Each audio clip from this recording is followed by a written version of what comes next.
శివుని అంతటి గొప్పవాడు ఇంకొకరు లేరు. శివుడు లోకమునకు తండ్రి. ఆయన దయ అటువంటిది. పార్వతీదేవి పరమేశ్వరుని ఈ విధంగా అడిగింది, శంకర, కైలాసం ఉంది, వెండికొండ ఉంది, ఇంత గొప్ప అంతఃపురం ఉంది, శ్మశానంలో ఎందుకు ఉంటారు మీరు అని అడిగితే ఆయన ఇలా చెప్పారు, పార్వతి, శాతకాక నేను శ్మశానంలో లేను. బ్రహ్మదేవుడు నన్ను అడిగాడు, శంకర, చీకటి పడిన తర్వాత ఉగ్రభూతాలన్నీ కూడా ఇళ్లలోకి బయలుదేరతాయి. అవి రాకుండా ఉండాలంటే కాసేపు తమాషా చేసి ఆపాలి. అందుకని ఆయన శ్మశానంలో నర్తన చేస్తూ ఉంటాడు. అవి అక్కడ కూర్చొని చూస్తుంటాయి. ఇంకొక కారణం, బతికున్నన్నాళ్ళు నా వాళ్ళు, నా వాళ్ళు, నా వాళ్ళు, నా బంధువులు, నా ధనం అని అక్కడికి వెళ్తాడు, ప్రయాణాలు చేస్తాడు.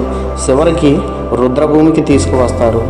జీవుడు చూస్తుంటాడు, ఎంతో సుఖంగా చూసుకున్న నా శరీరం కట్టెల్లో కాలిపోతుంది, బంధువులు అందరూ వదిలి వెళ్ళిపోతున్నారు. కానీ జీవుడు రుద్రభూమిని దాటి వెళ్ళలేక ఏడుస్తూ ఉంటాడు. అలా ఏడుస్తున్న వాడిని ఓదార్చడానికి నేనున్నాలే అని ఇంకొక శరీరం ఇస్తాను, మంచిగా బ్రతుకు అని ఓదార్చడానికి అక్కడ నేను ఉంటాను. అంతటి దయగలవాడు శివుడు.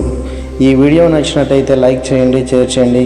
మరిన్ని వీడియోల కోసం ఛానల్ను సబ్స్క్రైబ్ చేసుకోండి.